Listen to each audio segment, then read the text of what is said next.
శ్రీ గురుభ్యో నమః. శ్రీకృష్ణ పరబ్రహ్మణే నమః. శ్రీమద్భగవద్గీత 2వ అధ్యాయం సాంఖ్యయోగం 29వ శ్లోకం నుండి 50వ శ్లోకం వరకు. ఆశ్చర్యవత్ పశ్యతి కశ్చిదేనం ఆశ్చర్యవద్వదతి తథైవ చాన్యః ఆశ్చర్యవచ్చేన మన్యః శృణోతి శ్రుత్వాప్యేనం వేద న చైవ కశ్చిత్. ఈ ఆత్మను ఒకానొకడు ఆశ్చర్యమైన దానివలే చూచుచున్నాడు, మరొకడు ఆశ్చర్యమైన దానివలే చెప్పుచున్నాడు, వేరొకడు ఆశ్చర్యమైన దానివలే వినుచున్నాడు. ఆ విధంగా వినియు చూచియు చెప్పియు కూడా దానిని సరిగా తెలుసుకొనుటలేదు. అధ్యాత్మ విద్య అనేది వర్ణిస్తూ చెప్పడంతో సమాప్తం కాదు, వర్ణిస్తూ రచన చేయడం వలన కూడా సమాప్తం కాదు. అది ఆచరణపూర్వకమైన విజ్ఞానం. అధ్యాత్మ విద్యను గురించిన ప్రతి విషయం ప్రత్యక్షంగా అనుభూతి చెందడం వల్ల మాత్రమే పూర్తిగా తెలుస్తుంది. కానీ అటువంటి అనుభూతి లభించడానికి ఎన్నో జన్మల పుణ్య పరిపాకము, చిత్త నైర్మల్యము, వాసనారాహిత్యం అవసరం.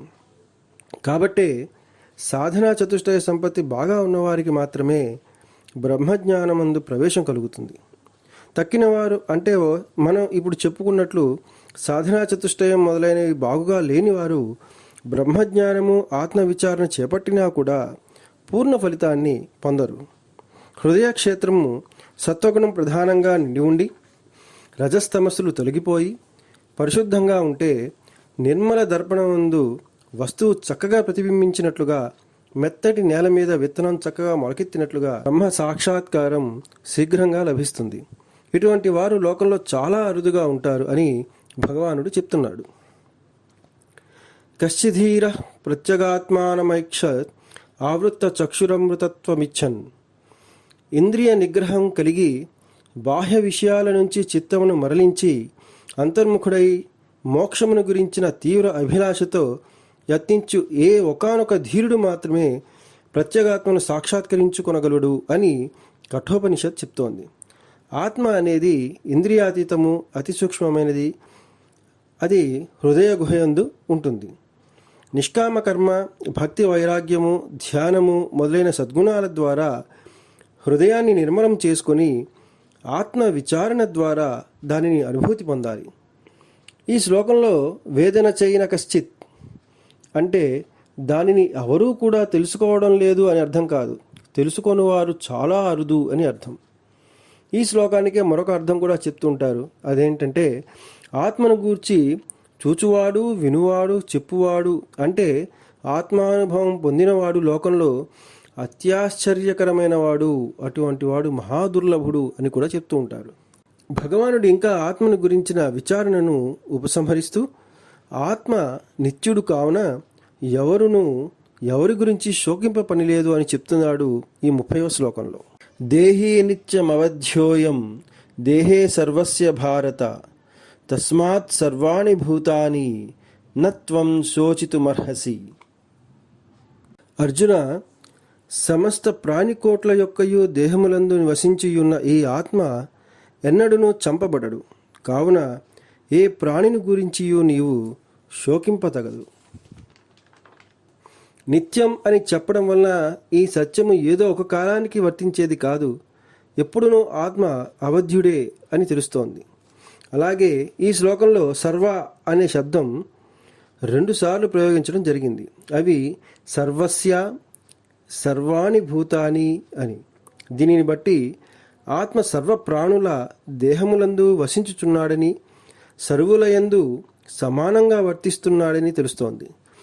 భారత అనే పదంలో భా అంటే ప్రకాశము, రతః అంటే ఆసక్తి కలవాడు అని అర్థం. ఓ అర్జున, ఇట్టి ఆత్మ ప్రకాశమునందే నీవు సదా నిరతుడవై ఉండుము.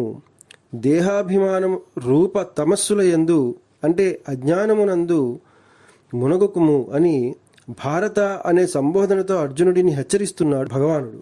ఇంతవరకు సాంఖ్యయోగానుసారము ఆత్మ యొక్క నిత్యత్వాన్ని బోధించి ఇప్పుడు 7 శ్లోకాల ద్వారా క్షత్రియ ధర్మము అనుసరించి అయినను నీవు దుఃఖించుట తగదు అని భగవానుడు అర్జునుడికి బోధిస్తున్నాడు. స్వధర్మపి చావేక్ష్య న వికంపితుమర్హసి ధర్మ్యాద్ధి యుద్ధాత్ శ్రేయోన్యత్ క్షత్రియస్య న విద్యతే. మరియు ఓ అర్జున, స్వకీయమగు క్షత్రియ ధర్మమును విచారించుకొనినను యుద్ధమునకు వెనుదీయుట నీకు సరైనది కాదు. ఎలాగంటే క్షత్రియుడికి ధర్మయుద్ధం కంటే శ్రేయస్కరమైనది మరొకటి లేదు కదా.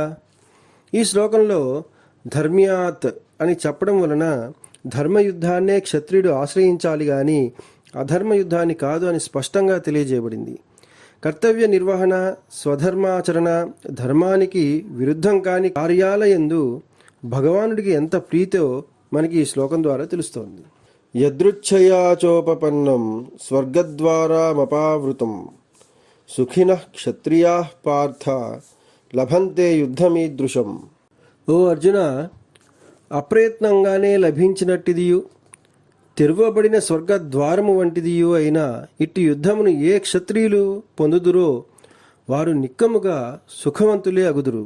ఈ శ్లోకంలో అర్జునుడిని భగవానుడు పార్థ అని సంబోధించడం ద్వారా అర్జునుడి తల్లి అయిన పృథ అంటే కుంతీదేవి యొక్క క్షాత్రధర్మ నిర్వహణ గురించిన సందేశంను జ్ఞాపకం చేస్తున్నాడు అని తెలుస్తోంది.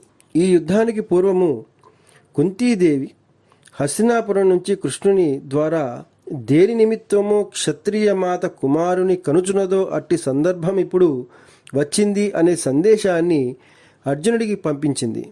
ఆ సందేశాన్ని మరలా పార్థ అనే సంబోధనతో భగవానుడు గుర్తు చేస్తున్నాడు అర్జునుడికి అని మనకి తెలుస్తోంది.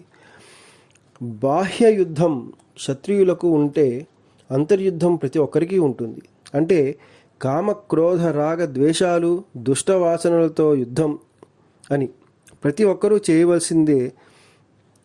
ఈ బాహ్య యుద్ధాన్ని ధర్మపూర్వకంగా ఆచరిస్తే స్వర్గం లభిస్తుంది, అంతర్యుద్ధంలో గెలిస్తే మోక్షం లభిస్తుంది. అథచేత్వం ఇమం ధర్మ్యం సంగ్రామం న కరిష్యసి తతస్వధర్మం కీర్తించ హిత్వా పాపమవాప్స్యసి.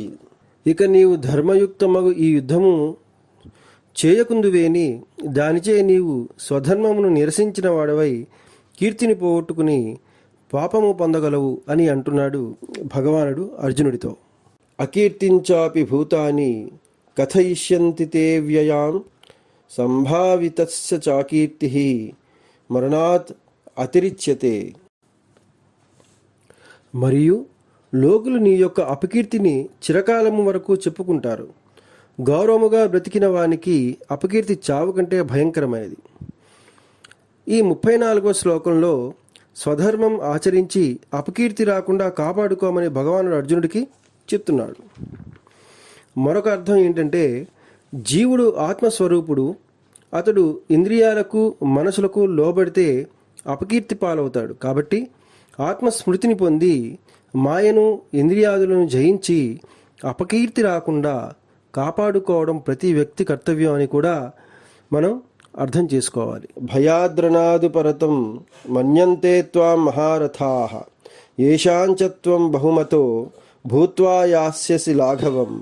మరియు ఇంతవరకు ఏ మహారథులందు నీవు ఘనంగా భావించబడుతున్నావో వారెల్లరూ నిన్నిప్పుడు చులకన చేసి భయంతో యుద్ధం నుండి మరలిన వానిగా నిన్ను తలుస్తారు. అవాచ్యవాదాంశ బహూన్ వదిష్యంతి తవాహితాః నిందంతస్తవ సామర్థ్యం తతో దుఃఖతరం ను కిం. ఇంతేకాకుండా శత్రువులు నీ సామర్థ్యాన్ని దూషిస్తూ పెక్కు దుర్భాషలు పలుకగలరు. దానిని మించిన దుఃఖము ఏమి కలదు అని అంటున్నాడు భగవానుడు. 37వ శ్లోకంలో ధర్మయుద్ధం వలన ఇహపరలోకములందు కలిగే శ్రేయస్సును గురించి తెలియజేస్తున్నాడు భగవానుడు అర్జునుడికి. హతో వా ప్రాప్స్యసే స్వర్గం జిత్వా వా భోక్ష్యసే మహీం తస్మాత్ ఉత్తిష్ట కౌంతేయ యుద్ధాయ కృతనిశ్చయః. అర్జున, ఒకవేళ నీవి ధర్మయుద్ధమందు శత్రువుల చేత చంపబడినచో స్వర్గమును పొందుదువు. అలా కాక నీవే జయించినచో భూలోక రాజ్యమును అనుభవించదవు. ఈ ప్రకారంగా 2 విధాల మేలే జరుగును. కావున లెమ్ము, యుద్ధమునకు సంసిద్ధుడవు కమ్ము అంటున్నాడు భగవానుడు. ఈ శ్లోకం ముముక్షువులకు ప్రాణం వంటిది. ఇది ఒక మహామంత్రం అని కూడా చెప్పవచ్చు. ఎందుకంటే సాధన యందు నిరాశ, అధైర్యము, నిరుత్సాహం కలిగినప్పుడు ఈ శ్లోకం పఠించడం వలన మనోధైర్యం కలుగుతుంది. అది ఎలాగంటే, ధర్మపూర్వకమైన బాహ్య యుద్ధంలో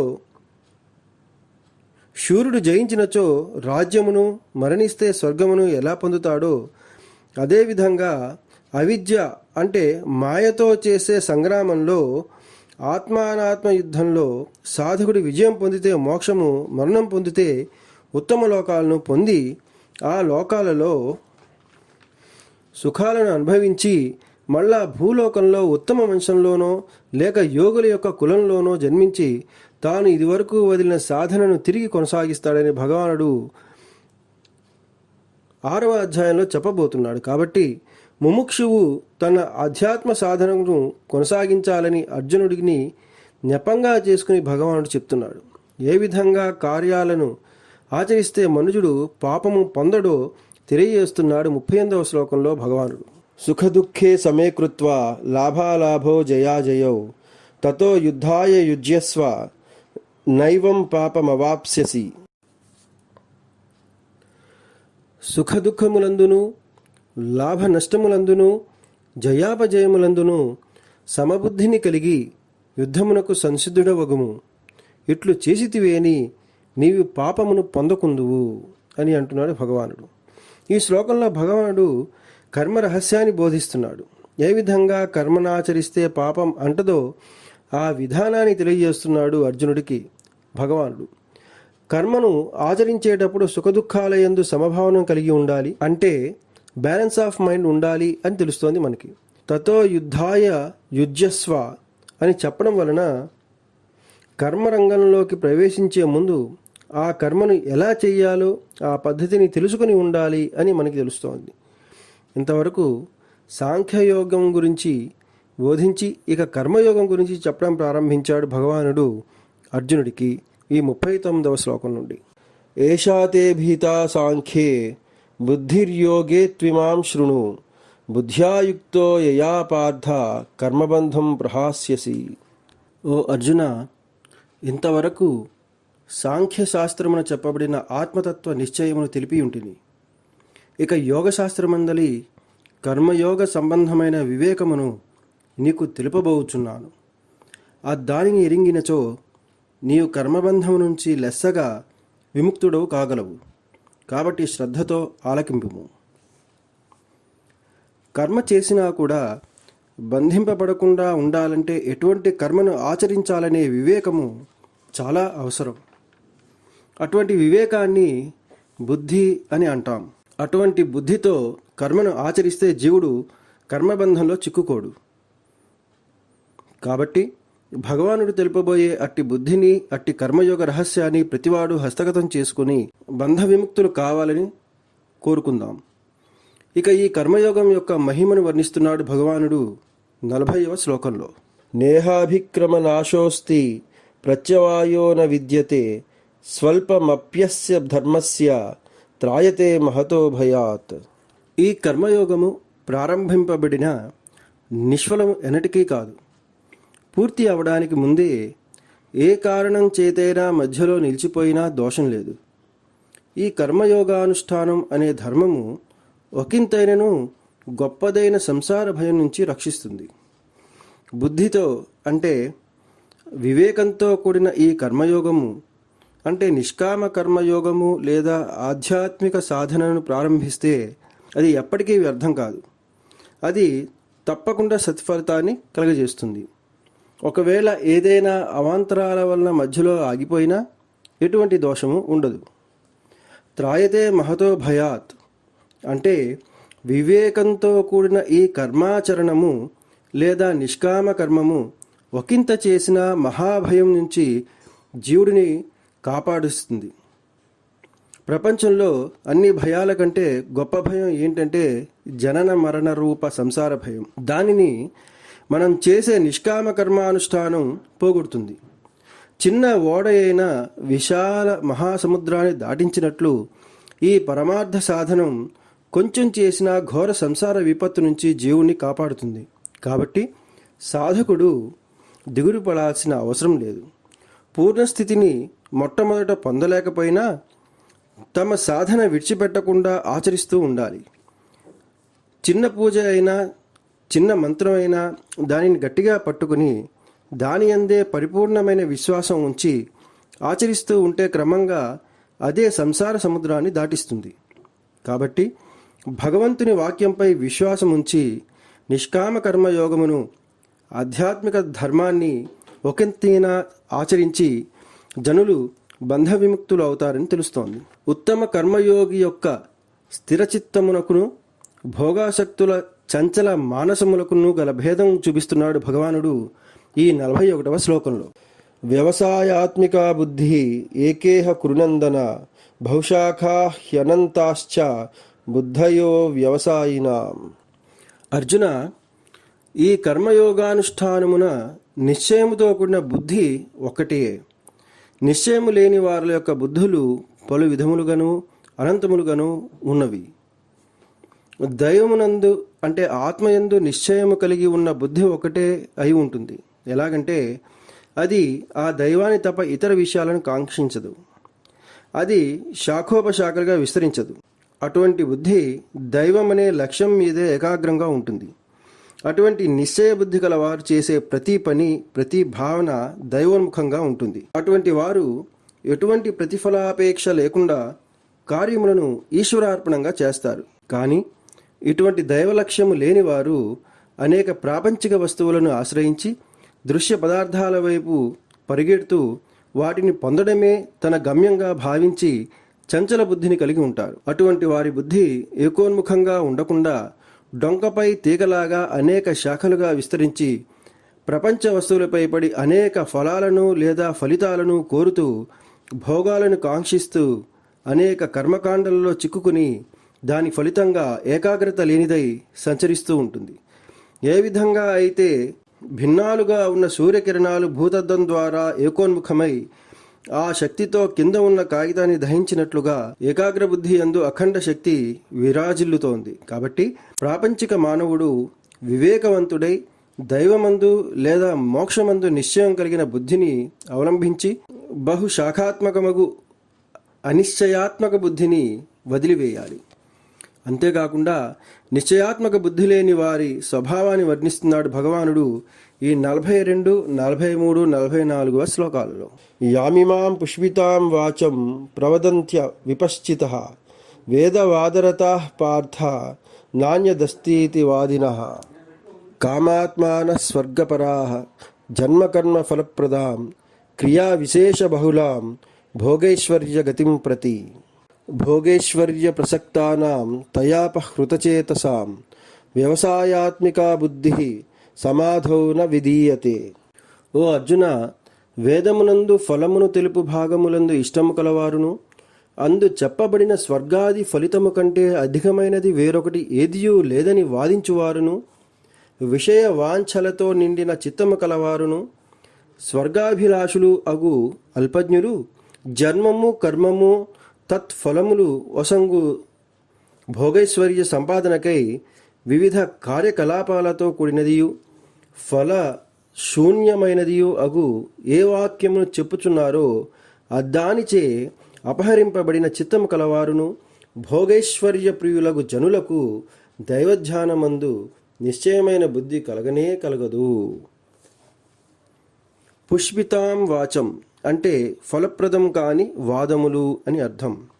మోదుగా, బంతి మొదలైన పుష్పాలు పైకి సొగసుగా కనిపించిన లోపల సత్తువ లేనటివి. అలాగే మోక్ష ఫలము ఇవ్వనట్టి కామ్య కర్మాదుల గురించిన వాక్యములు అని భావము. అంటే భోగైశ్వర్య ప్రియములకు జనులు ఈ రకమైన వాక్యములు ఎక్కువగా పలుకుతారు అని భావం. ప్రవదంతి అంటే సారహీనమైన వాక్యములు వారు ఎక్కువగా పలుకుతారు అని అర్థం. అవిపశ్చితః అనే పదం గురించి చూద్దాం. ఈ పదానికి అవివేకులు, అల్పజ్ఞులు అని అర్థం. అంటే వీరు కామ్య కర్మాదులను చేసేవారు, స్వర్గాది భోగాలను కోరుకునేవారు, తెలివి తక్కువ వారు అని ఇక్కడ చెప్పడం జరిగింది. ఎంతటి మహాపండితుడైనా వేదవేత్త అయినా కామ్యబుద్ధి కలిగి స్వర్గాది భోగాలను కోరుకునేవాడైతే అతడికి పరమార్థ దృష్టి యందు ఒట్టి అవివేకి అని చెప్పవచ్చు. అటువంటి వారి కనువిప్పు కోసం భగవానుడు ఈ వాక్యం చెప్తున్నాడు. వేదవాదరతాహ అనే పదం గురించి చూద్దాం. వేదాలలో ఫలమును తెలిపి అర్థవాదాలు కొన్ని ఉన్నాయి. అంటే ఈ ప్రకారం చేస్తే ఈ స్వర్గభోగం కలుగుతుంది అని, వాటిని పట్టుకుని వేలాడేవారు అని అర్థం. వేదాంతాలలో మోక్షప్రాప్తికై ఉపదేశించిన బోధనలు ఎన్నో ఉన్నాయి. కానీ వాటన్నిటినీ వదిలేసి కామ్యకర్మ విభాగాన్నే పట్టుకుని ప్రపంచంలో ఇది తప్ప ఇంకొకటి లేదు అని వాదిస్తూ ఉంటారు అవివేకులు. వేదంలో 3 భాగాలున్నాయి. అవి కర్మకాండ, ఉపాసనకాండ, జ్ఞానకాండ. ఈ శ్లోకంలో చెప్పినట్లుగా అవివేకులు స్వర్గాది భోగాలకై మొదటి కర్మకాండనే పట్టుకుని మిగిలిన ఉపాసన, జ్ఞానకాండాలను వదిలేస్తారు. వారి పద్ధతి సరైనది కాదు అని గీతాచార్యుడు బోధిస్తున్నాడు. కామాత్మానః అంటే కోరికలే స్వరూపముగా కలవారు, ఒంటి నిండా కోరికలు కలవారు అని అర్థం. వీరు దారేషణ, ధనేషణ, పుత్రేషణలతో కూడిన కామపిశాచమునకు వారి హృదయం నిలయమవుతోంది. అలా ఉండకుండా హృదయంలో భగవంతుని నిలిపి దైవాత్ములు, కరుణాత్ములు, పరమాత్ములు కావాలే గాని కామాత్ములు, క్రోధాత్ములు కాకూడదని మనకి భగవానుడు ఉపదేశిస్తున్నాడు. స్వర్గపరాహ అంటే స్వర్గపరులు అని అర్థం. అవివేకులు మోక్షపరులు కాకుండా స్వర్గపరులు అవుతున్నారని భగవానుడు చెప్తున్నాడు. ఇందాక మనం చెప్పినట్లుగా ఎవరైతే కర్మకాండల ద్వారా స్వర్గాది భోగాలను ఆశిస్తున్నారో వారిని స్వర్గపరులు అంటున్నాడు భగవానుడు. ఈ ఆధ్యాత్మ క్షేత్రంలో స్వర్గానికి ఎటువంటి ఆధిపత్యం లేదు, సరికదా? స్వర్గానికి కూడా సృష్టి స్థితి లయాలు ఉన్నాయి. అంటే అది కూడా కాలంలో లయించిపోవాల్సిందే. ఇది శాశ్వతం కాదు. అందుకే స్వర్గాది సుఖాలను తృణీకరించిన వాడికే మోక్షం లభిస్తుందని చెప్పబడింది. అంతేకాకుండా మన పుణ్యం అయిపోయిన తర్వాత మరలా స్వర్గలోకం నుంచి క్రిందకి పడిపోవాల్సిందే కదా. కాబట్టి స్వర్గం వలన ఎటువంటి లాభం ఉండదు. అందుకే వివేకులు దానిని ఆశించరు. కాబట్టి వైరాగ్యశీలురు, మోక్షకాంక్ష ఉన్నవారు ఎవరూ కూడాను దాని జోలికి పోరు. జన్మ కర్మ ఫలప్రదాం అంటే చూద్దాం. కామ్యకర్మలు జన్మరాహిత్యాన్ని ఎప్పటికీ కలుగజేయవు. కర్మ, జన్మ, జన్మ, కర్మ అనే సంసార చక్రంలోకి అవి జీవుడిని పడేస్తాయి. అందుకే భగవానుడు కామ్యకర్మలను ప్రోత్సహించలేదు. ముముక్షువులు కూడా కామ్యకర్మలను ఆశ్రయించకుండా భగవానుడు చెప్పినట్లు నిష్కామకర్మనే ఆశ్రయిస్తారు. క్రియా విశేష బహుళాం భోగైశ్వర్య గతిం ప్రతి. దీని గురించి కొంచెం విచారణ చేద్దాం. స్వర్గాది భోగాలను, ఐశ్వర్యాలను కోరుకొని వాటి గురించి యజ్ఞయాగాదులు చేస్తుంటారు. కర్మకాండలలో మునిగిపోతూ ఉంటారు. కానీ అవివేకులు వారు ప్రయత్నిస్తున్నది క్షణికమైన ప్రాపంచిక సుఖం కోసమే కానీ శాశ్వతమైన దైవసుఖం కోసం కాదని తెలుస్తోంది. తయాపహృత చేతసాం అంటే కామ్యకర్మలు చేయువారి తీయటి మాటలకు జనుల మనసులు మోసపోతున్నాయి. కాబట్టి అటువంటి వారి సహవాసం చేయకూడదు. సాధు పుంగవులు, విరాగుల యొక్క సాంగత్యం వలన మనసు దైవోన్ముఖం అవుతుంది అని అంటున్నాడు భగవానుడు. ఇక వ్యవసాయాత్మిక బుద్ధి సమాధౌ నవిధీయతే అంటే ఏంటో చూద్దాం. ఇటువంటి భోగైశ్వర్యాలపై ఆసక్తి ఉన్నవారికి ధ్యానంపై, దైవ చింతనపై మనసు నిలకడగా ఉండదు. మనస్సు బహిర్ముఖం అవడం వలన సమాధి స్థితి ఎప్పటికీ సిద్ధించదు. గాలి వీస్తున్నప్పుడు దీపం ఏ విధంగా చంచలంగా ఉంటుందో విషయ భోగాలపై ఉన్న మనస్సు కూడా అదే విధంగా చంచలంగా ఉండి ధ్యానంపై నిలకడగా ఉండదు. దీనివలన అశాంతి కలుగుతుంది. కాబట్టి మోక్షానికి అత్యంత ఆవశ్యకమైనటువంటి ధ్యాన నిష్ట చక్కగా జరగాలంటే మనసుని విషయభోగాలపైకి పోకుండా చూసుకోవాలి. విషయాలపై ఆసక్తిని త్యజించి ఆత్మానుభవం పొందేలాగా ప్రేరేపిస్తున్నాడు భగవానుడు ఈ 45వ శ్లోకంలో. త్రైగుణ్య విషయా వేదాః నిస్త్రైగుణ్యో భవార్జున నిర్ద్వంద్వో నిత్యసత్వస్థో నిర్యోగక్షేమ ఆత్మవాన్.